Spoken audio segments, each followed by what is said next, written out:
satu yang dapat menerobosmu. Ku aman di dalam perlindungan Tuhan, batu karang yang teguh, sumber keselamatanku, tempatku bernaung untuk selamanya, penolong dan penyembuh semua sakitku. Oh Yesusku, ku berharap kepadamu, selamatkan aku dan pulihkanku.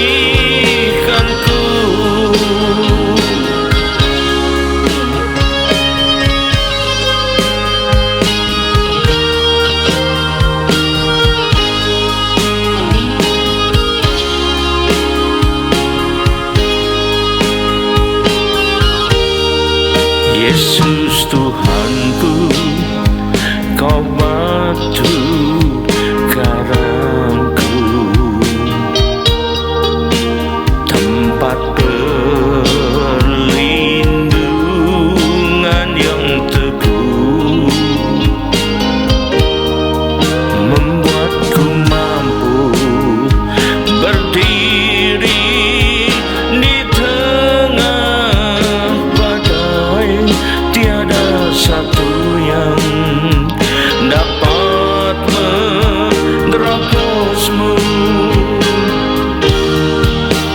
Ku aman di dalam perlindungan Tuhan, batu karang yang teguh, sumber keselamatanku, tempatku bernaung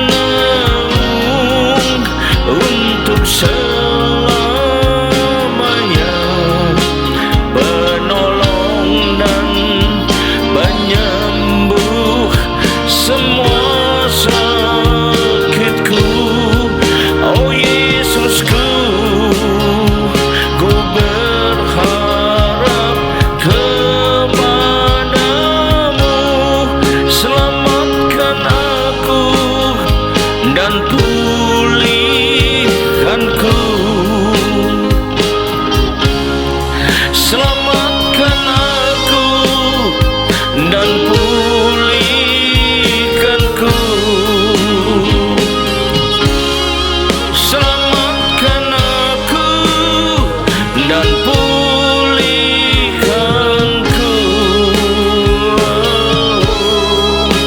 Amin.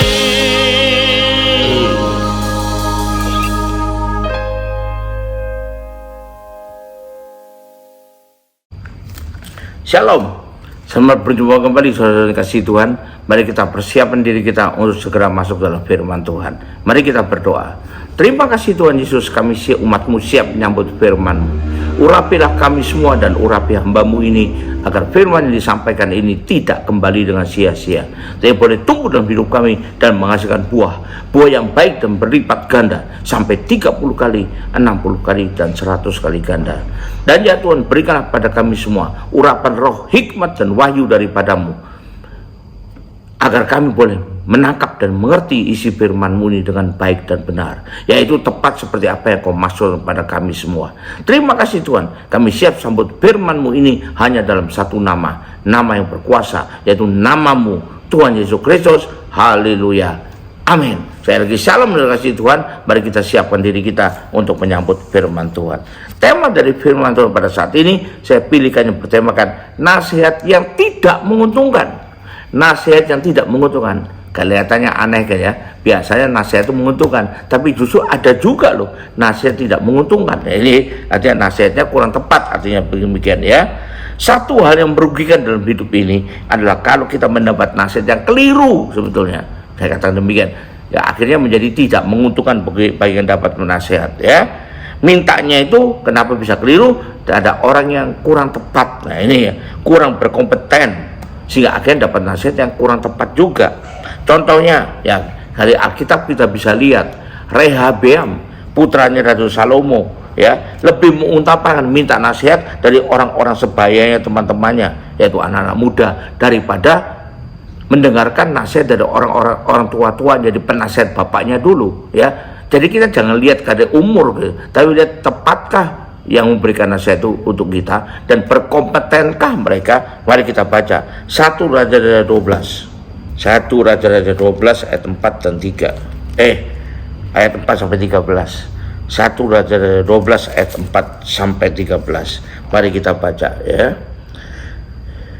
Kata jemaah Israel berkata pada Rehabeam, ayahmu telah memberatkan tanggungan kami, maka sekarang ringankanlah pekerjaan sukar yang dibebankan ayahmu dan tanggungan yang berat yang dipikulkannya kepada kami, supaya kami menjadi hambamu. Artinya kalau kamu mau ringan kami ikut engkau, tapi kalau tidak mau ringan kami, ya kami mikir-mikir dulu ya. Tapi Rehabeam itu menjawab mereka, pergilah sampai lusa, kemudian kembalilah kepadaku. Lalu pergilah rakyat itu. Kenapa? Seakan-akan Rehabeam minta waktu. Nah karena dia mau cari nasihat ya. Setelah itu Rehabeam pertama minta nasihat dari para tua-tua, dan selama hidup Salomo mendampingi Salomo ayahnya.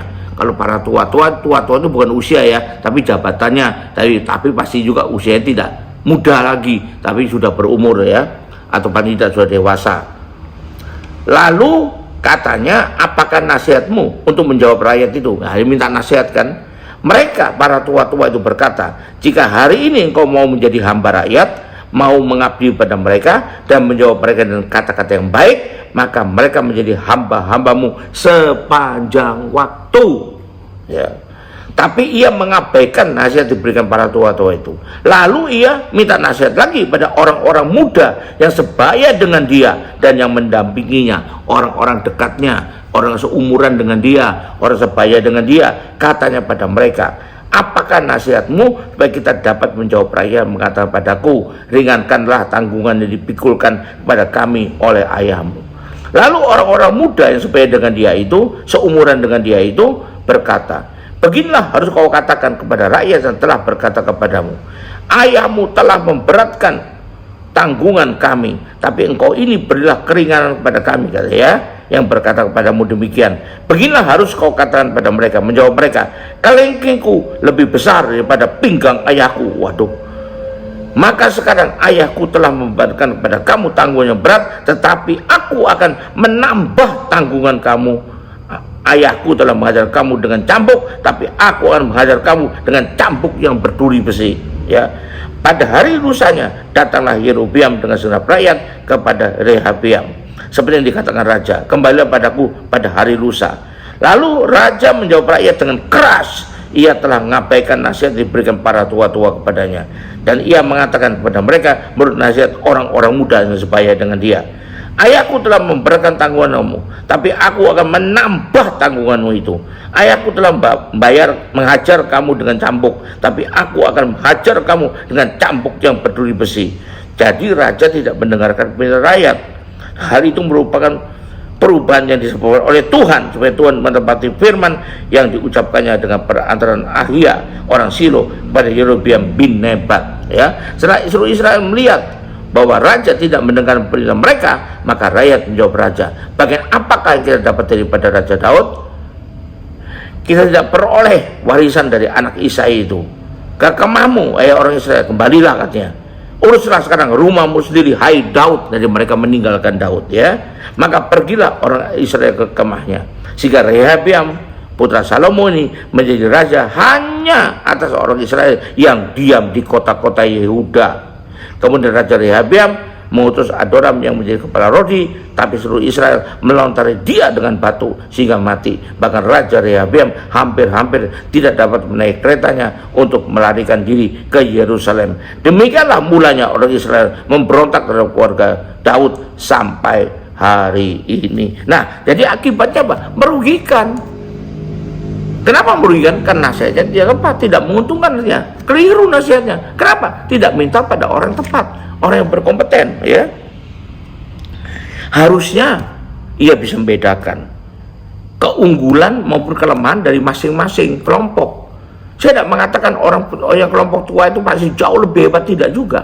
Ada kehebatan, kelebihan anak-anak muda, tapi ada juga kelebihan orang-orang tua. Ada kekurangan di orang tua, tapi ada juga kekurangan pada orang muda.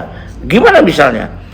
Orang-orang yang lebih muda itu unggul, punya kelebihan di bidang kekuatan, di bidang semangat, di bidang energi, di bidang tenaga, dan lain sebagainya. Jadi bisa berapi-api, bisa di garis depan. Kreativitasnya juga bisa seringkali lebih unggul, ya, lebih kreatif, ya. Tapi juga punya kelemahan, pengalamannya kurang. Bahkan ada juga yang pengetahuannya belum terlalu sempurna. Bahkan kalau kita bilang modal materinya juga belum seperti orang-orang tua, karena belum pernah mulai bekerja atau baru mulai bekerja. Jadi ada kelemahan, ada keunggulan. Pergunakan keunggulannya. Sebenarnya kalau orang yang lebih tua, apa kelemahannya? Mungkin sudah, ya, badannya sudah tidak seperti dulu lagi, sudah mulai mager dan sebagainya karena usianya, sudah mulai sakit-sakitan, udah nggak lincah lagi, ya udah tidak terlalu energik lagi. Itu kelemahannya. Tapi ada keunggulannya, yaitu apa? Kelebihannya itu berpengalaman cukup banyak sehingga bisa menyaringnya dengan baik. Pengalaman cukup banyak melalui umurnya juga lebih panjang, itu lebih lama itu, ya. Materi mungkin dikumpulkannya lebih banyak daripada yang masih muda. Kesabaran mungkin sudah terlatih dan lain sebagainya. Jadi artinya seharusnya bagaimana? Manfaatkanlah kelebihan dari kelompok demi kelompok. Tapi jauhilah, jangan dipakai kekurangan dari masing-masing kelompok. Jadi pakai semua aja, bukan hanya mengandalkan satu bagian gitu, ya. Jadi akhirnya karena minta nasihat pada orang-orang yang belum berkompeten di bidangnya atau tidak tepat, akhirnya ya HBM menjadi puntung bukannya untung ini, ya. Misalnya lagi Abraham mendengarkan perkataan atau kita katakan sebagai nasihatnya Sarai untuk mendapat keturunan, akhirnya dia malah juga jadi sedih. Punya anak dari Hagar, tapi kemudian harus jadi yang tidak enak. Pada Tuhan jadikan dia dapat anak dari Sarai, tapi Sarai yang menasihatkan dan Abraham mendengarkan. Jadi mesti Abraham mendengarkan apa kata Tuhan, bukan hanya apa kata Sarai. Bukan berarti isi diabaikan, bukan, tapi lebih utamakan untuk mendengarkan apa yang diberitakan Tuhan. Ya, kita bisa baca Kejadian 16 ayat 2 sampai 5. Kalau dia dipilih Tuhan sebagai menjadi bapa seorang percaya, tapi bukan orang sempurna, karena manusia gak sempurna. Berkatalah Sarai kepada Abraham, engkau tahu Tuhan tidak memberikan aku melahirkan anak. Karena itu, baiklah hampiri hambaku itu, mungkin oleh dialah aku dapat memperoleh seorang anak. Dan Abraham mendengarkan perkataan Sarai, nasihat itu. Jadi Sarai istri Abraham itu mengambil Hagar hambanya orang Mesir itu, yakni ketika Abraham telah 10 tahun tinggal di tanah Kanaan, lalu memberikannya kepada Abraham suaminya untuk menjadi istrinya. Abraham menghampiri Hagar, lalu mengandunglah perempuan itu. Ketika Hagar tahu bahwa ia mengandung, maka ia memandang rendah akan nyonya itu. Lalu berkatalah Sarai kepada Abraham, penghinaan yang kuderita ini ada tanggung jawabmu. Akulah yang memberikan hambaku pada pangkuanmu. Tapi baru saja ia tahu bahwa ia mengandung, ia memandang rendah akan aku. Tuhan kiranya menjadi hakim antara aku dan engkau. Nah ini, jadi akhirnya apa? Menderitalah Sarai karena dipandang rendah oleh Hagar. Siapa yang mengusulkan jadi diperistri atau diambil sebagai gunting atau dia disetujui oleh Abraham? Ya dia sendiri. Abraham mendengarkan nasihatnya Sarai. Nah, harusnya dia dengarkan apa kata Tuhan. Nah, ini menunjukkan pada kita. Lalu bagaimana dong kalau gitu? Akhirnya terhindar dari nasihat yang tidak menguntungkan ini. Apa yang harus kita lakukan? Ya, pertama, pertimbangkan dulu baik-baik dan pilih-pilih dululah kepada siapa kita akan bertanya, ya. Pilih dulu dengan baik. Pengkhotbah 7 ayat 10 mengatakan, kita Pengkhotbah 7 ayat 10 mengatakan, janganlah mengatakan, mengapa zaman dulu lebih baik daripada zaman sekarang? Karena bukannya berhikmat engkau menanyakan hal itu. Jadi pertimbangan baik-baik berdasarkan tuntunan Tuhan, hikmat Tuhan, dan pilih dengan baik-baik juga kepada siapa kita harus bertanya atau minta nasihat itu ya. Yang pertama begitu. Kedua, kita baca Hakim-Hakim, kitab Hakim-Hakim pasal 20 ayat 27. Dan orang Israel bertanya kepada Tuhan. Pada waktu itu ada di sana tabut perjanjian Allah. Orang Israel bertanya kepada Tuhan. Jadi mikir-mikir dia, pada siapa aku bertanya ya? Minta nasihat kepada Tuhan. Nah, ini salah satu dengan melalui pertimbangan. Lalu kita baca lagi 1 Samuel 23 ayat 2 dan 5. Ayat 2 sampai 5. 1 Samuel 23 ayat 2 sampai 5. Lalu bertanyalah Daud kepada Tuhan. Nah, minta nasihatnya dari Tuhan. Itu jadi pilih-pilih yang terbaik ya. Apakah aku pergi mengalah orang Filistin itu? Jawab Tuhan kepada Daud. Ini jawaban Tuhan kepada Daud. Ini nasihat Tuhan kepada Daud. Pergilah dan kalahkan orang Filistin itu dan selamatkanlah Keila. Tetapi orang-orang Daud berkata kepadanya, ini orang lain nih bernasihat. Ingatlah, sedangkan di sini di Yehuda kita sudah dalam ketakutan, apalagi kalau kita pergi ke Keila melawan barisan perang orang Filistin. Kita lihat perbedaan antara nasihat dari Tuhan dan nasihat dari orang-orang. Jadi siapa lebih kompeten? Ya Tuhan, tentunya Tuhannya paling kompeten sekali, tidak ada duanya lagi. Tapi orang-orang pendapatnya beda. Jadi kalau Daud dengarkan nasihat orang-orang, dia rugi. Tapi dia dengarkan apa perintah Tuhan, apa jawaban Tuhan ya. Lalu bertanya pula Daud kepada Tuhan. Nah, Daud mau memastikan, tanya lagi pada Tuhan dia. Maka Tuhan menjawab dia, firman-Nya, bersiaplah, pergilah ke Keila, sebab aku akan menyerahkan orang Filistin itu ke dalam tanganmu. Walaupun kata orang-orangnya, tidak mungkin kita menang, kita pasti hancur. Kemudian pergilah Daud dan orang-orangnya ke Keila, ia berperang melawan orang Filistin, dan dihalaunya ternak mereka dan ditimbulkannya kekalahan besar di antara mereka. Demikianlah Daud menyelamatkan penduduk Keila. Kenapa? Karena dia mengikuti nasihat yang menguntungkan bagi dirinya. Karena nasihat itu ada nasihat tepat, yaitu dari pihak yang sangat tepat, yaitu Tuhan sendiri ya. Bukan melihat kedekatan hubungan dengan yang lain, tapi yang paling tepat itu siapa yang memberikan nasihat. Pertimbangkan dulu ya, pilah-pilah kepada siapa kita mau bertanya ya. Terutama pertanyaan itu adalah kepada Tuhan yang paling tahu segalanya. Baru setelah itu ditambah lagi dengan bertanya pada orang pihak yang betul-betul berkompeten di bidang yang ditanyakan. Misalnya soal, kalau kita menghadapi soal hukum, di samping kita bertanya pada Tuhan, boleh saja kalau kita mau minta nasihat dari orang-orang yang ngerti hukum, berkompeten di bidang hukum, yaitu para ahli hukum. Kalau kita menghadapi masalah bidang kesehatan, bidang medis, bertanyalah pada orang yang ngerti bidang medis dan kesehatan ya, terutama ahli medis dan kesehatan. Jangan tanya pada teman main kelereng dulu, bukan ya, asal dekat aja, bukan soal dekat. Dekat pun kalau dia hobinya cuma main kelereng, ya kita tanya jawabannya kelereng masuk ke lubang gitu. Pada kita percaya soal medis. Kalau kita mau tanya soal desain bangunan, ya bertanya pada ahlinya. Selain bertanya pada Tuhan sebagai yang terutama, bertanyalah juga kepada arsitek. Boleh minta tolong arsitek, boleh minta nasihat arsitek, bikinnya begini, bikinnya begitu. Baik, menurut Anda mana yang terbaik? Karena dia ahli di bidang itu, berkompeten di bidang itu ya. Kalau kita menghadapi masalah dalam bidang organisasi kita, maka bertanyalah sampai kepada Allah ya, terutama bertanya pada ahli manajemen, kan dia menguasai gimana seluruh organisasi itu. Kalau kita menghadapi masalah bidang keuangan, di samping kita bertanya pada Tuhan, detailnya kita perlu bertanya pada ahli bidang keuangan gitu. Dia yang ngerti. Kalau kita berhadapan dengan soal masalah dalam bidang pemasaran, masalah produk kita amburadul misalnya, kita bertanya pada Tuhan. Tapi juga boleh minta nasihat dari ahli pemasaran, bukan ahli perawatan binatang, nah itu lain lagi. Atau bertanya pada ahli musik atau ahli desain fashion, bukan bidangnya itu. Jadi bukan orang berkompeten di sana. Jadi jangan asal gitu. Yang pertama itu ya, jangan asal. Yang kedua, kita harus menguasai firman Tuhan dan minta hikmat dan penyertaan ilahi. Karena itu kan juga berpikir, bukan cuma asal aja gitu ya.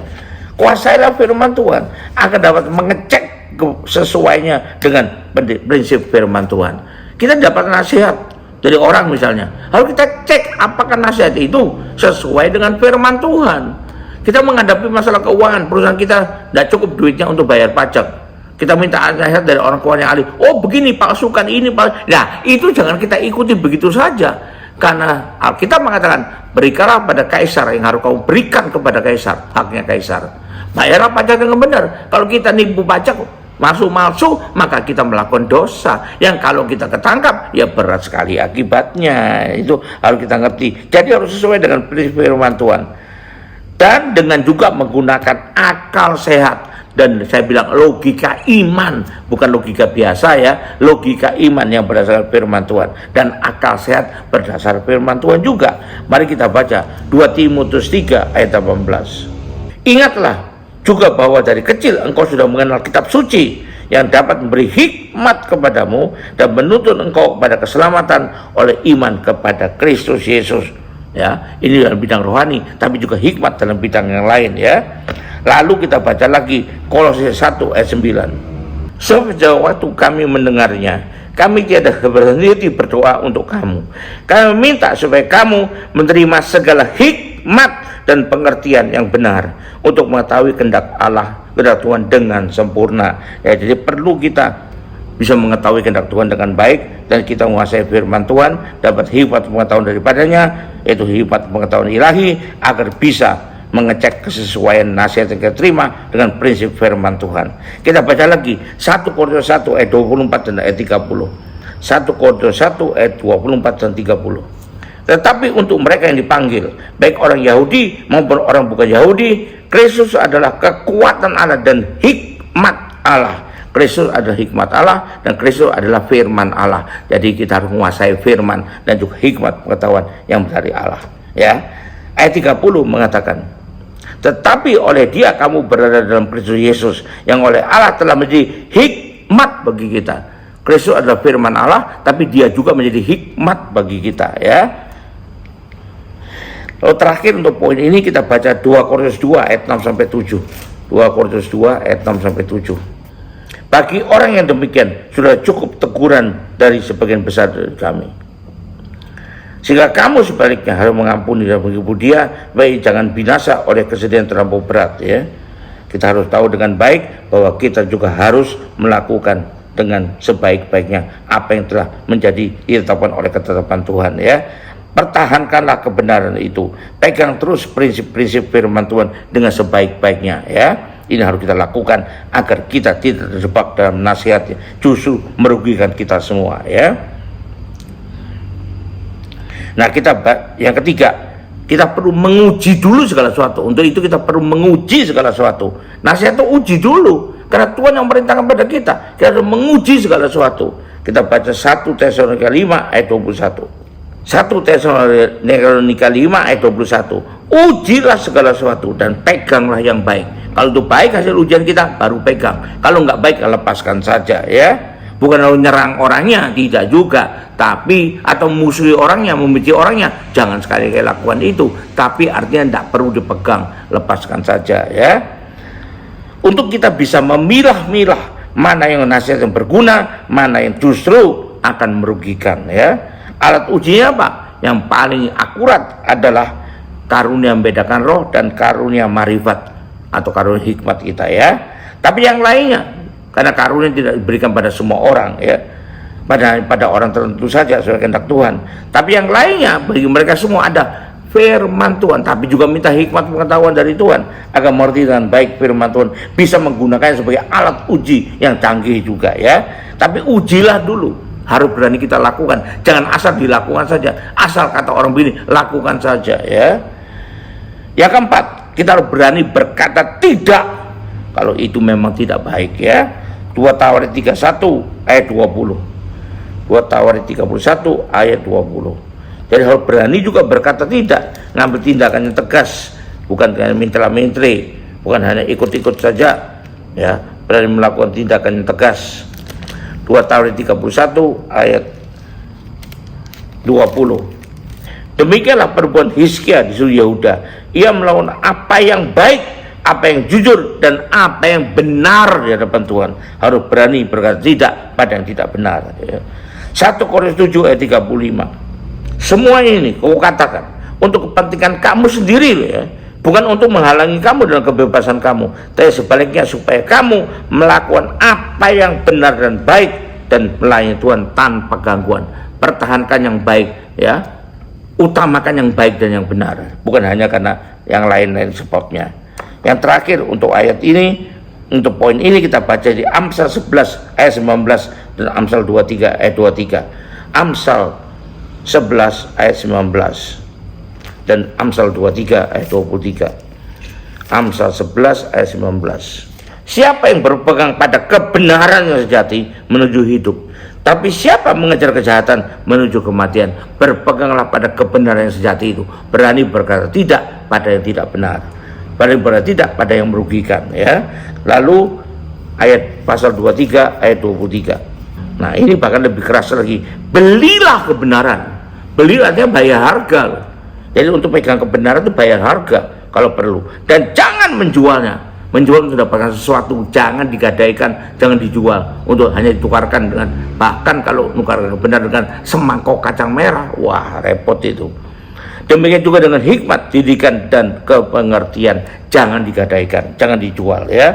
Tetapi perlu juga kita harus ingat, jangan kita untuk itu berdebat mati-matian dengan orang. Tidak perlu berdebat, ya. Bahkan lalu kemudian bermusuhan, saling menyerang, tidak perlu sama sekali. Kalau nyata sudah diuji, ya katakan ya. Kalau nyata sudah diuji, tidak, ya katakan tidak.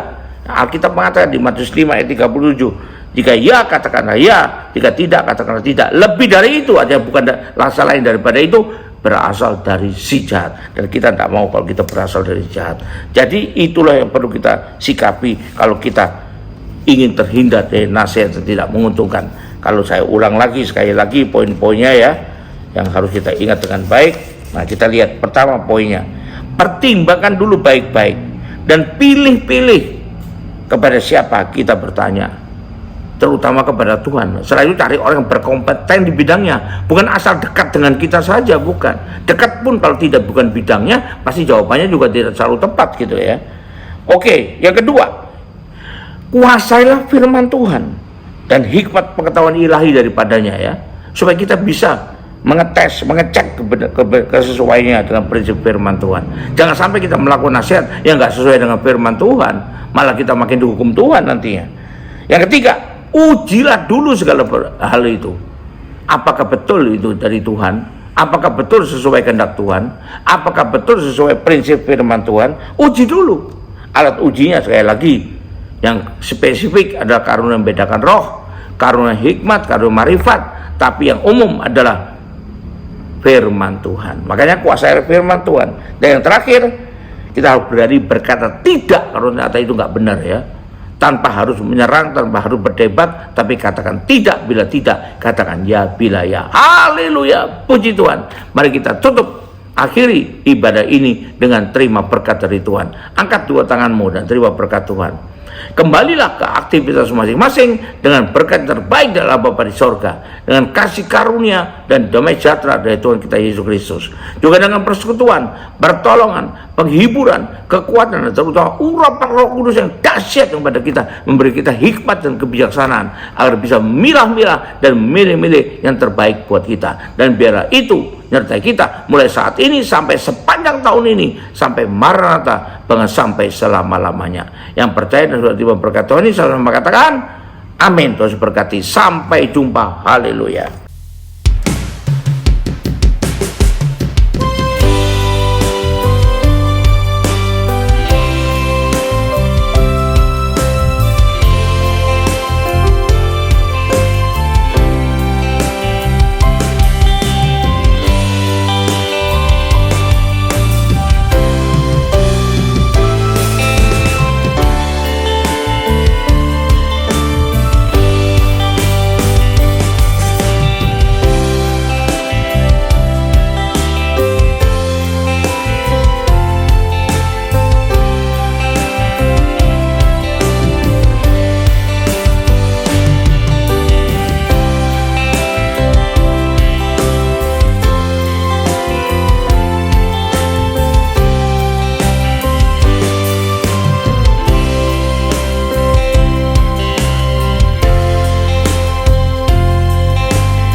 Yesus Tuhan.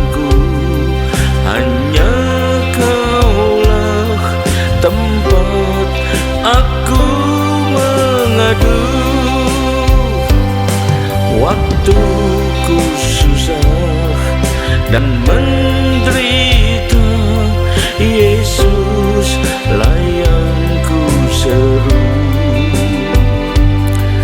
Waktuku jatuh dan terluka, Engkau lah penolongku.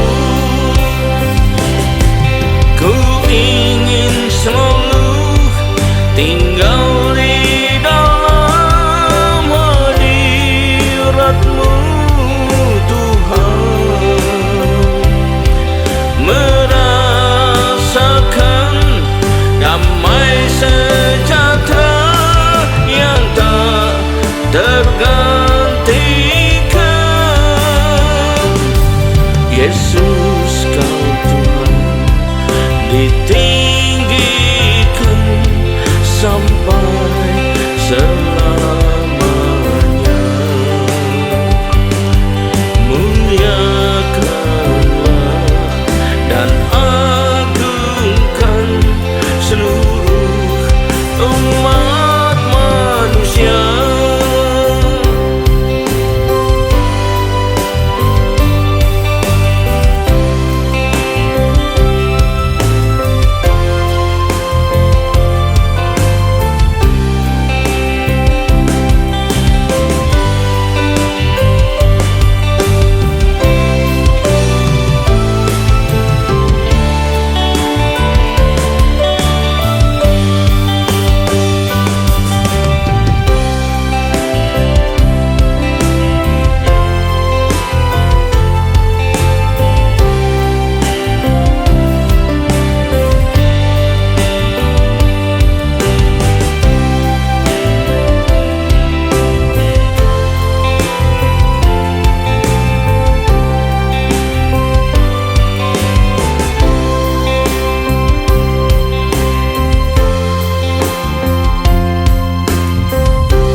Harapanku dalam apapun juga, Yesus Tuhanku, hanya Kaulah tempat daku mengadu. Waktuku susah dan menderita, Yesus lah yang ku perlu. Waktuku jatuh dan